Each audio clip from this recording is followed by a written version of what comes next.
Again, Holy Spirit, we thank you that you are so present uh, with us, and you come to reveal Jesus to us. You come to transform us into His likeness. And so we surrender ourselves today to you, to your word. Come and speak to us. Let your word be like a fire in our bones. Let it do a new work of transformation. In Jesus' name, Amen. I want to show you a small video. I have seen the oppression of my people in Egypt and have heard their cry. Stop it! Leave that man alone! So I have come down to deliver them out of slavery and bring them to a good land. A land flowing with milk and honey. And so unto Pharaoh I shall send you, me. Who am I to lead these people? They'll never believe me. They won't even listen. I shall teach you what to say. Let my people go. But I was their enemy. I was the prince of Egypt, the son of the man who slaughtered their children. You've chosen the wrong messenger. How can I even speak to these people? Who made man's mouth? Who made the deaf, the mute, the seeing, or the blind? Did not I? Now go!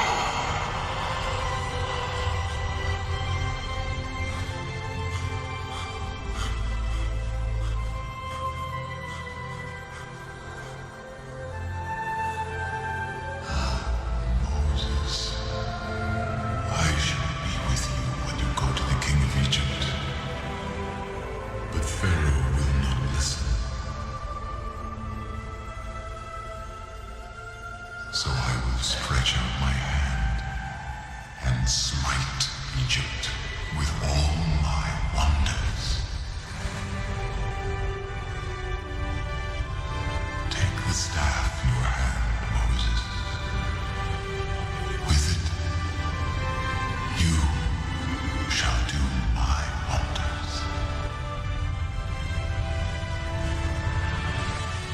I shall be with you, Moses. Moses.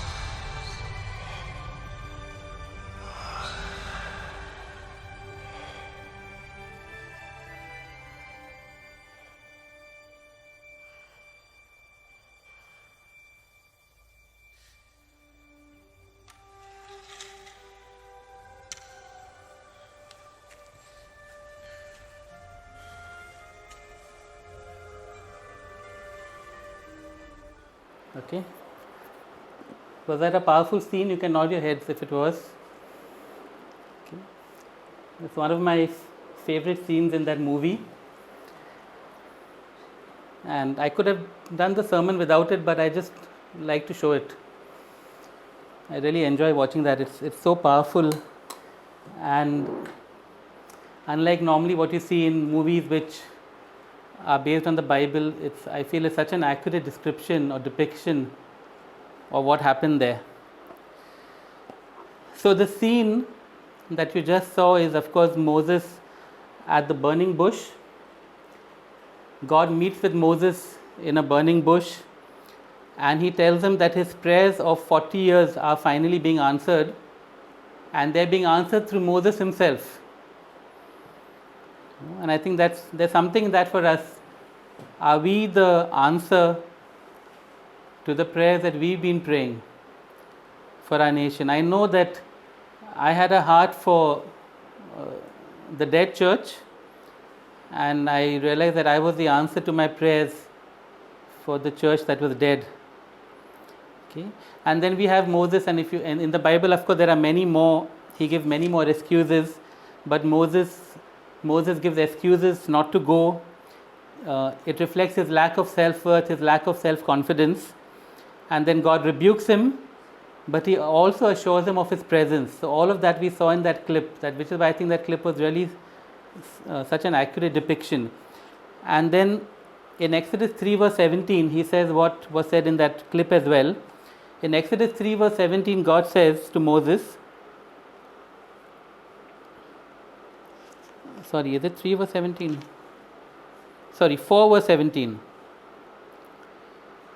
He says, go to Pharaoh, and then he says, but take this staff in your hand so you can perform miraculous signs with it.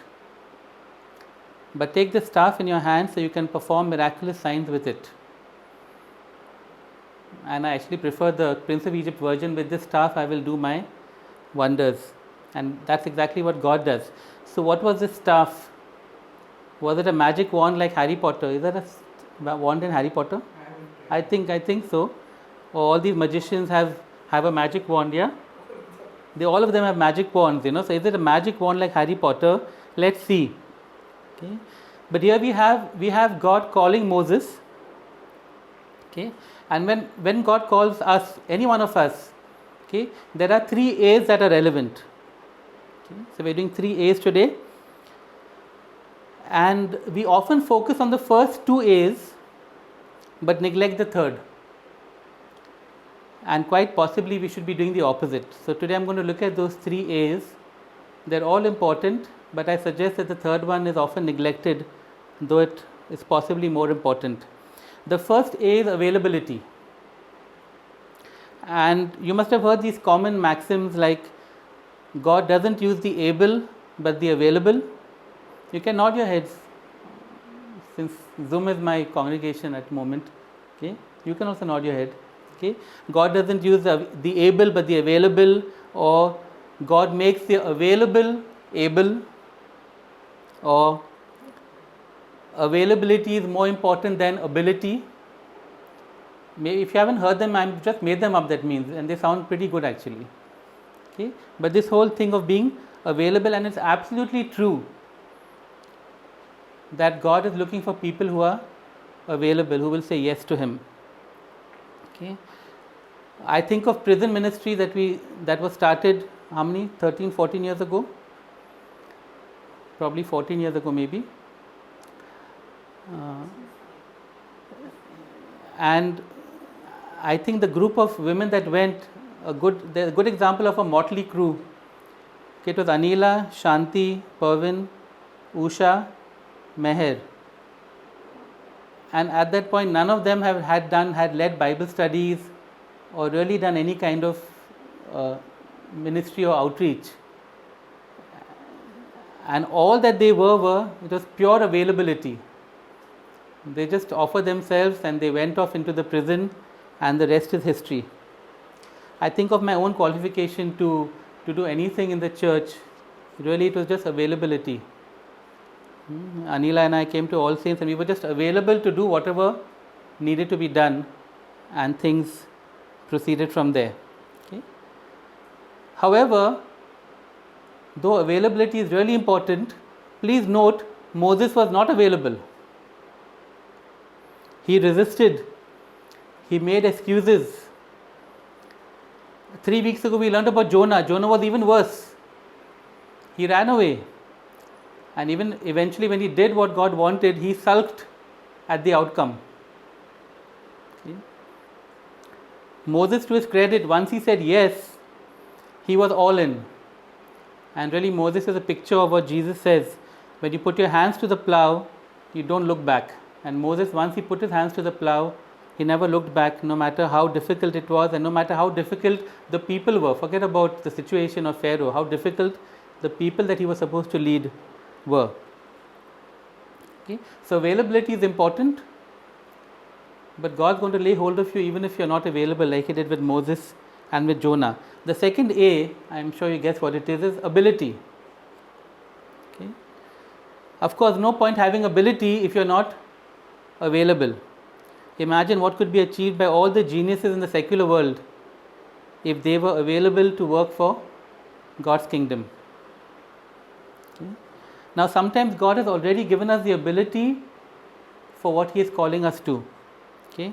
Our education or our training or our experiences. For example, Moses had been educated in all the wisdom of the Egyptians already. Plus, he had training as a shepherd, and both those skills were going to be needed for what he had to do, for his calling, for getting his people out of Egypt and for shepherding them all the way to the promised land. And so we see Moses already had the ability. Okay? But more importantly, those he calls, he equips. You must have heard that statement also. Those he calls, he equips. He gives the ability. That's what Acts chapter 1 verse 8 is. You will receive power to be my witnesses. And that word power, that word dunamis, means might, means strength, also means ability. Power is simply the ability to do something. And so when we are called, in this age especially, God equips us with His Holy Spirit, gives us the ability that we need to do what we're supposed to do. Okay? Often it is a mix of both.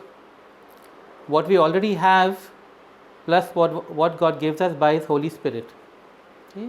So this is a standard way that we look at things. Okay? We make ourselves available to God and we receive the ability to do His work, and we recognize that what we already are able to do becomes part of that calling, and so we set off. And then what happens is we struggle more often than not, or we achieve far less than we know that we should. Okay? We look at the Bible and we wonder why those promises are not coming to pass, why the kingdom is not advancing as we know it should.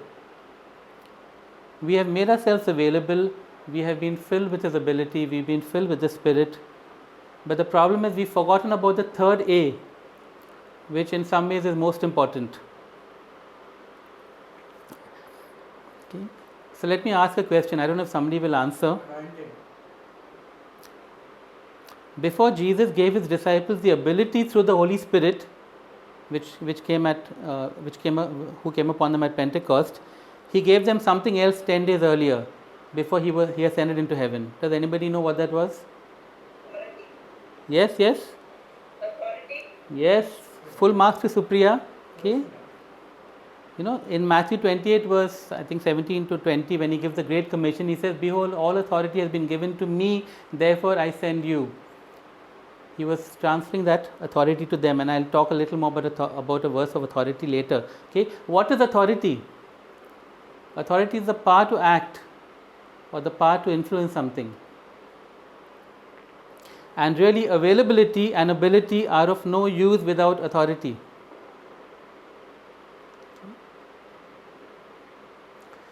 I might say, I'm available. I might tell Prime Minister Modi, I'm available to help you with this crisis. I have the ability, the wisdom to tell you what to do. You know what I don't have? I don't have authority. And unfortunately, those in authority, I believe, don't have the ability. So we're really stuck here. Okay? But Jesus gave His disciples authority before He gave them ability. Okay? And here we have Moses, who is actually quite unavailable at the moment, doesn't think he has the ability, though he has already been prepared. And God tells him, take the staff in your hand so you can perform miraculous signs with it. Okay? God gives him authority. Okay? The staff was not some magic wand, it was the sign of God's authority on Moses. And what Moses did with that staff, God would do. I'll show you how that works. Okay, but listen to this. Today I read Psalm 110, and it talked of the scepter. And we know that the word scepter refers to authority. You know, the word is the same word. The word for staff is the word for scepter, and depending on the context, it's used. And I think in this context, it refers to the fact that when God said, "Take your staff," He was giving him authority. And Psalm 110 speaks of Jesus having authority, the scepter. Okay? Take this staff in your hand so that you can perform miraculous signs with it. Okay? And it is so interesting when we look at what happened, okay, again and again and again, as the plagues were released, God would tell Moses or Aaron, take your staff and stretch out your hand. Okay? Take your staff and stretch out your hand. So for example, I'll read you a few verses. Okay? This is before the plague of blood. the Lord said to Moses, "Tell Aaron, take your staff and stretch out your hand over the waters of Egypt." And we know that they turned to blood. Then the plague of frogs. Then the Lord said to Moses, "Tell Aaron, stretch out your hand with your staff over the streams and canals and ponds and make frogs come up on the land of Egypt." Let me give you a couple of other examples. This is the plague of locusts. And the Lord said to Moses, "Stretch out your hand over Egypt so that locusts will swarm over the land and devour everything." And finally, the plague of darkness. Then the Lord said to Moses, "Stretch out your hand toward the sky so that darkness will spread over Egypt." Darkness that can be felt. Okay? So stretch out your staff, or take your staff, stretch out your hand, or stretch out your hand, all are the same picture. Okay? The point is this: when Moses or even Aaron, who was doing it at Moses' bidding, stretched out their hand with that staff in it, it was as good as the Lord stretching out his hand. Why do I say that? Exodus chapter 3, when God is telling Moses to go, this is what he says: "But I know that the king of Egypt will not let you go unless a mighty hand compels him. So I will stretch out my hand and strike the Egyptians with all the wonders that I will perform among them. After that he will let you go." I will stretch out my hand, God says. And then every single time he tells Moses, stretch out your hand. Stretch out the staff. Okay, one last example. "Then I will lay my hand on Egypt, and with mighty acts of judgment I will bring out my divisions, my people the Israelites. And the Egyptians will know that I am the Lord when I stretch out my hand against Egypt." But every single time it was Moses or Aaron at Moses' bidding who stretched out their hands. Okay.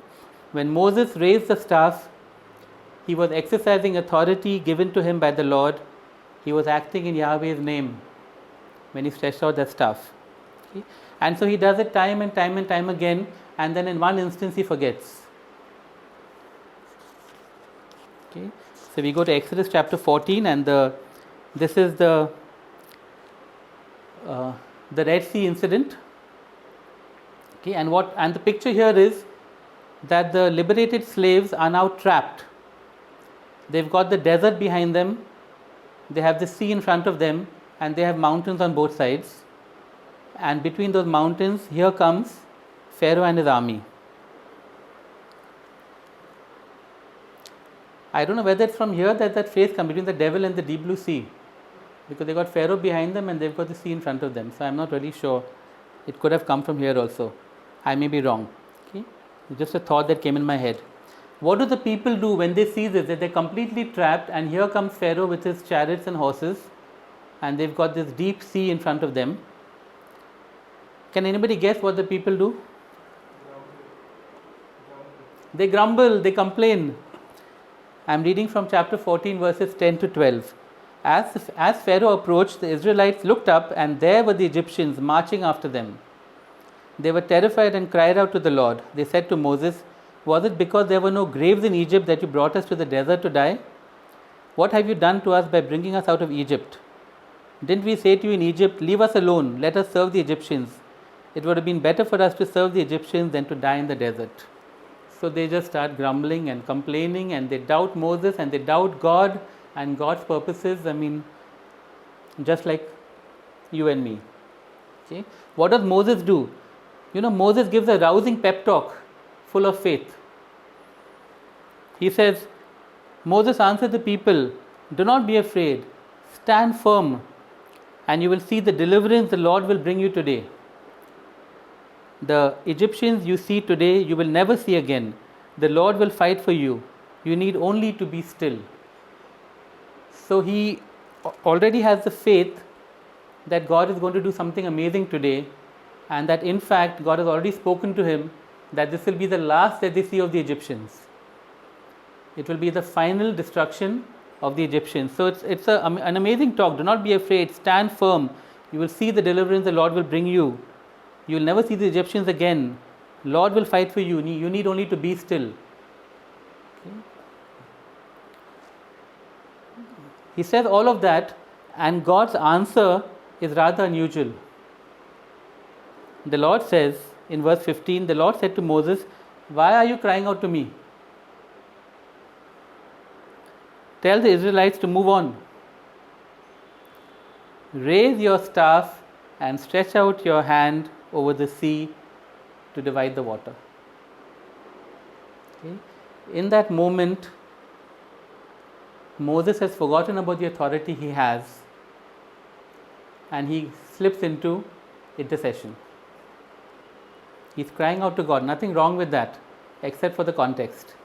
And the Lord says, quit crying out to me and use the authority that I've given you. Because God has already spoken to him about what he's going to do. Moses has to use the authority God has given him. He's been using it for the last, and the scholars say that probably it was 2 years of plagues before this happened. In our Bible, it's a few chapters. So he says, use the authority I've given you. How often do we find ourselves praying and petitioning and supplicating, even in tears, when Jesus is waiting for us to use the authority he has given us? Remember when the disciples came to him and said that the 5,000 plus women and children, and said that we've got to feed them. You know what Jesus says? You remember what he says in Mark? You give them something to eat. And of course they have no clue what to do. He believed that they already had the authority to do something. Even on the boat, he expected them to calm the storm. But they cried out to him.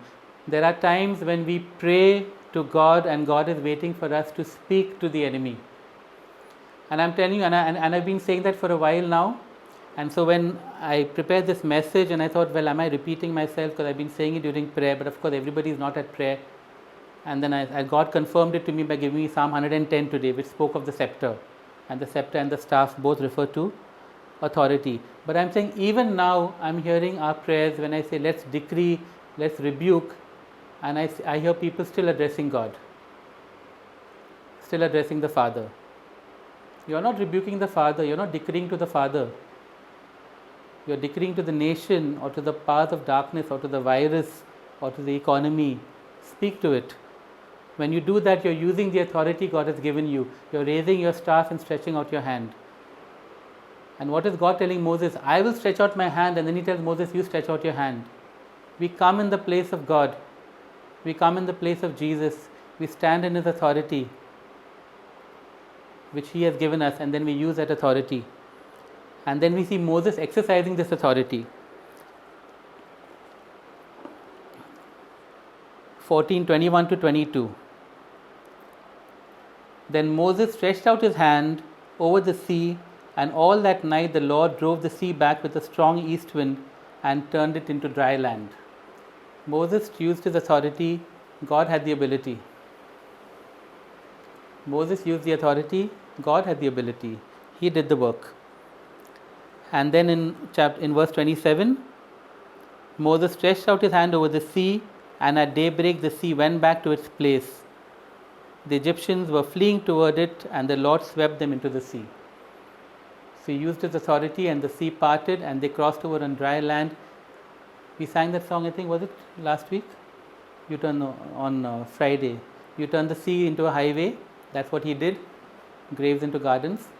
And then he stretched out his hand, and the Lord closed the sea, and the Egyptians were completely obliterated.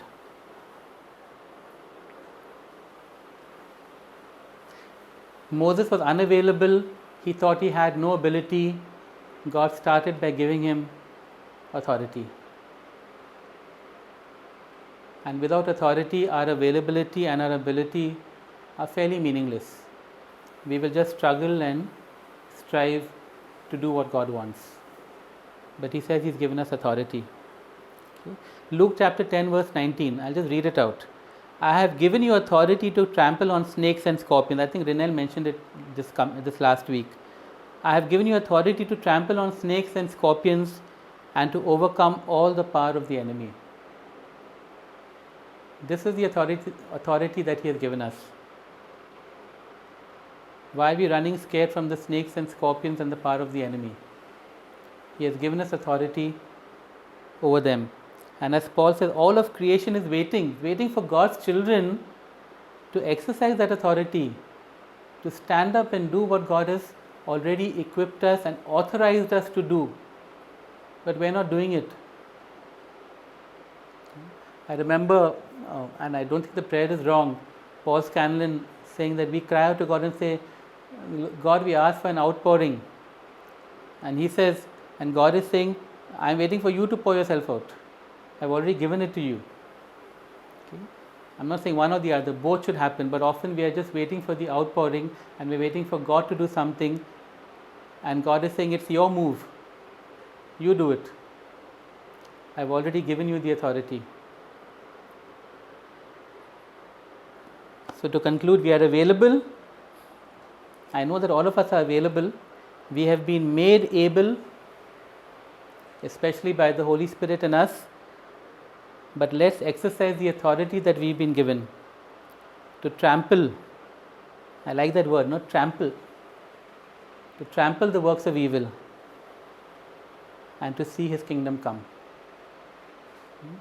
Let's pray. And we thank you, Lord Jesus, for the authority that you've given us. And you released that authority to us even before we were available and when we were completely unable, and in many ways we still are, Lord. And we confess that in our ignorance, in our fear, in our doubts, we have neglected to use the authority you've given us. I pray, Holy Spirit, right now, renew in each one of us the understanding and awareness of that authority. Grant us fresh revelation, grant us a fresh measure of faith to believe that we have that authority and to use that authority.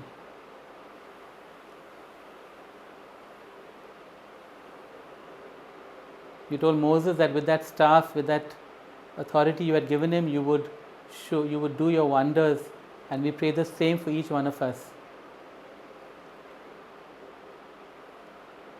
That as we stretch out our hands, as we stretch our faith, as we stretch out in authority, God Almighty, we want to see your wonders. In Jesus' name, Amen.